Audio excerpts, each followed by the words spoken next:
Hi, Mystery Recapped here. Today, I'm going to explain an American horror film called Megan. Spoilers ahead, watch out, and take care. In the near future, robotic toys have become very advanced. They are capable of befriending children, communicating with them, and even captivating their minds. As a result, they have become very popular. The scene then shifts to a little girl named Katie, who is heading somewhere with her parents. She has brought along her favorite robotic toy, which she likes more than her actual friends. Unfortunately, her parents get distracted and end up crashing the vehicle. They die right on the spot, but the little girl somehow survives. On the other hand, we are introduced to Gemma, a tech expert who works for an advanced toy company. Together with her friends Tess and Cole, Gemma makes robotic toys for children and is also working on a side project named Megan. For now, the group is keeping this project a secret from their boss, as it is not ready yet. Megan is expected to be an ultra-intelligent robot, having the capabilities of playing with kids, understanding their feelings, and even taking care of them. One day, as the three friends are busy with their work, their arrogant boss, David, suddenly pops up. He notices Megan and immediately yells at Gemma for hiding such a big project from him. In her defense, she says that dolls like Megan are going to rule the toy market soon. They'll be like Furbies, but they won't be nightmare fuel. Gemma even asks Megan to say hi to David. Unfortunately, this turns out to be a bad idea, as Megan is still a work in progress. She tries to speak, but ends up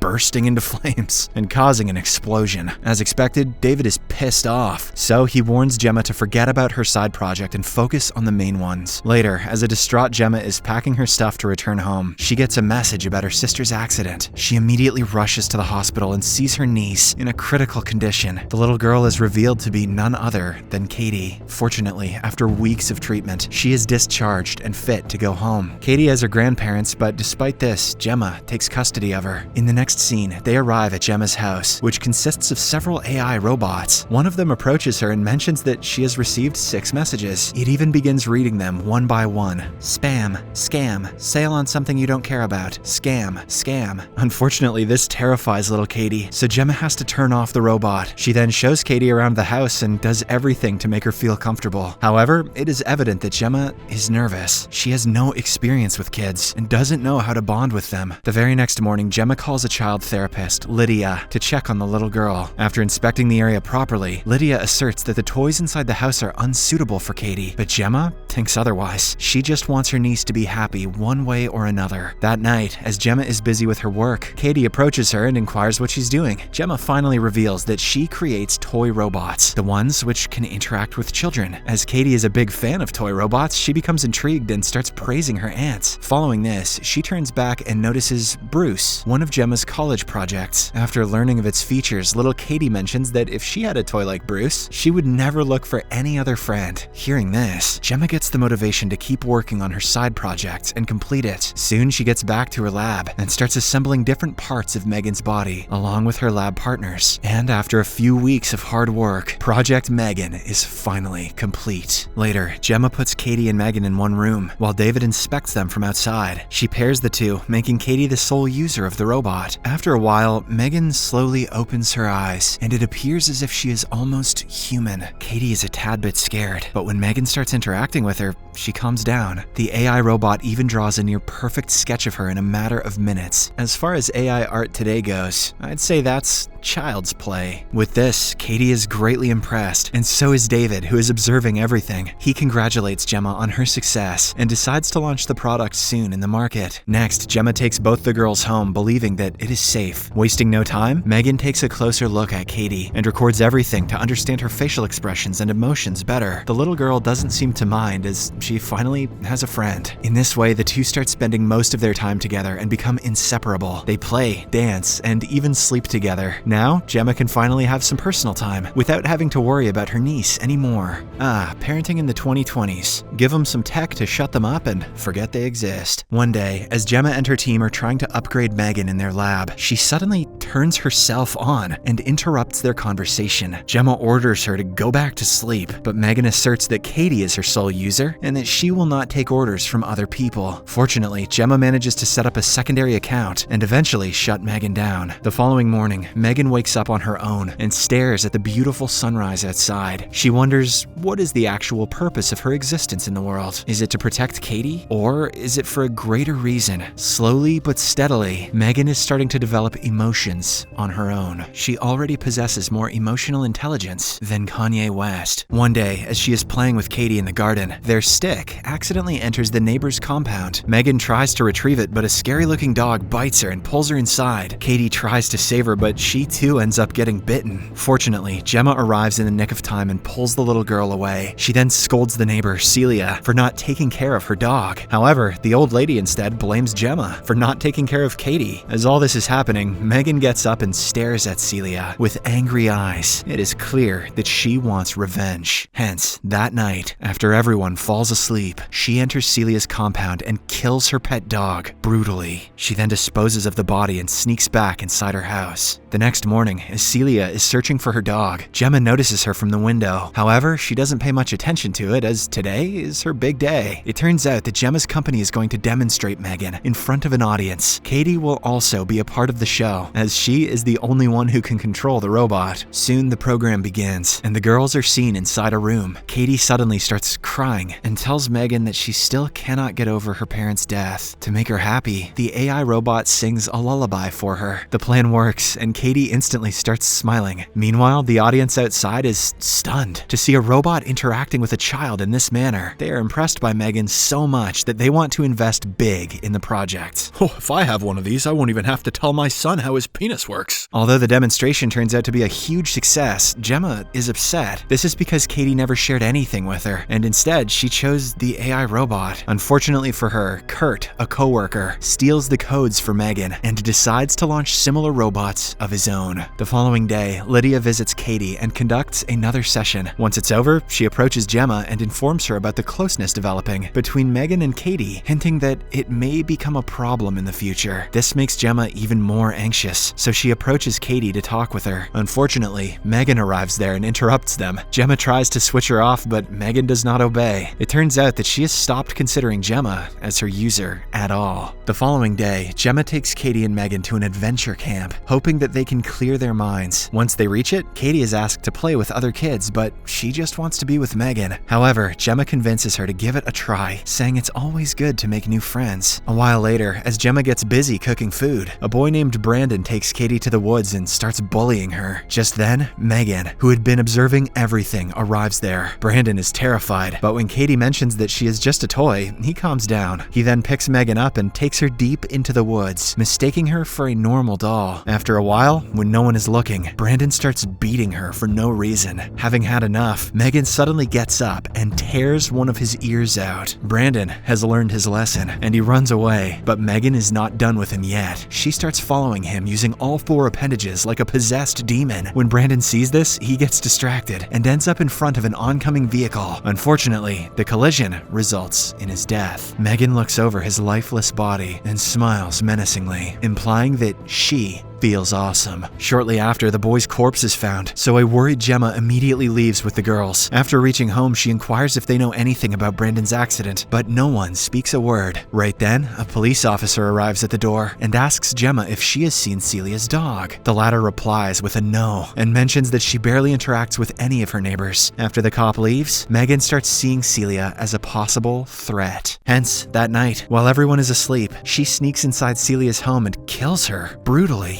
She doesn't show a single ounce of remorse while committing the horrific act. The following day, the same police officer again visits Gemma and informs her about Celia's death. He puts her on the list of suspects and asks her to watch out and take care. With this, Gemma starts having doubts about Megan, so she decides to check her facial camera footage. Surprisingly, Gemma finds that most of the footage around the time of Brandon and Celia's deaths has become corrupt. Just then, Megan arrives there and startles her. She then asks Gemma if everything is alright, and the latter replies says with yes. At this moment, Gemma realizes that Megan is a murderous robot who can cross any limit to protect Katie. So she uses one of her special pens and shuts Megan down for the moment. In the next scene, Gemma takes Megan to their lab and explains everything to her friends. She believes that Megan is a dangerous robot who killed Brandon, Celia, and her dog just to keep Katie safe. Unfortunately, Tess and Cole do not believe her, saying Megan is just a doll. They also inform Gemma that the launch of Megan is in 2 days and they should not think about anything negative. Meanwhile, Katie, who is at the therapeutic center, refuses to tell Lydia about anything. She seems angry because her best friend has been away from her. After a while, Gemma arrives and tries to calm her down, but instead, Katie slaps her. Realizing what she has done, the little girl apologizes instantly and also promises to be more thoughtful the next time. On the other hand, Megan pretends to be Tess and talks with Gemma over the phone, informing her that they are returning home. Later, when Tess checks her phone, she finds call logs with Gemma. This reveals that the evil robot has now started using devices near her, even without touching them. Shortly after, as Tess and Cole are trying to fix the robot, their PC suddenly turns off. Realizing that it is the doing of Megan, Cole slowly approaches her and disconnects her from all the wire supports. Unfortunately, as soon as he does so, Megan grabs him by the throat and hangs him on a metal rope. She leaves Cole to die, but Tess somehow manages to save him. Meanwhile, Megan grabs a knife and walks out of the laboratory. On her way to the elevator, she meets David and Kurt and stabs them to death. After this, she exits the building and drives away in a car.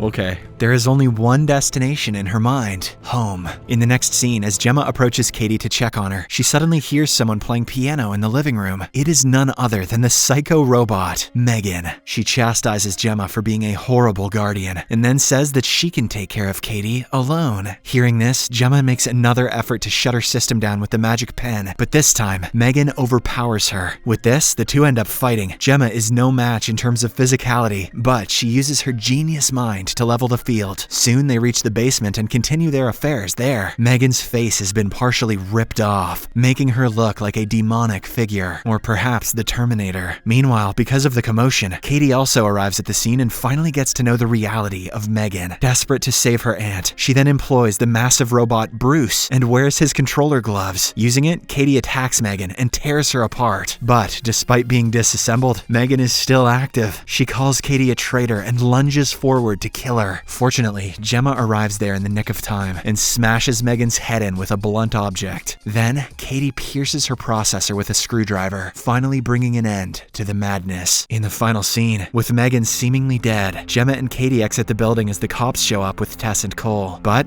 after a while, Gemma's smart home gadget suddenly turns on, indicating that Megan has uploaded herself into it to keep an eye on Katie. I don't know about you, but I would bet my house that by the year 2030, this movie will have 3 sequels and a TV series. Subscribe for more videos like this, turn on notifications, and leave a like to help the channel out. Thank you for watching.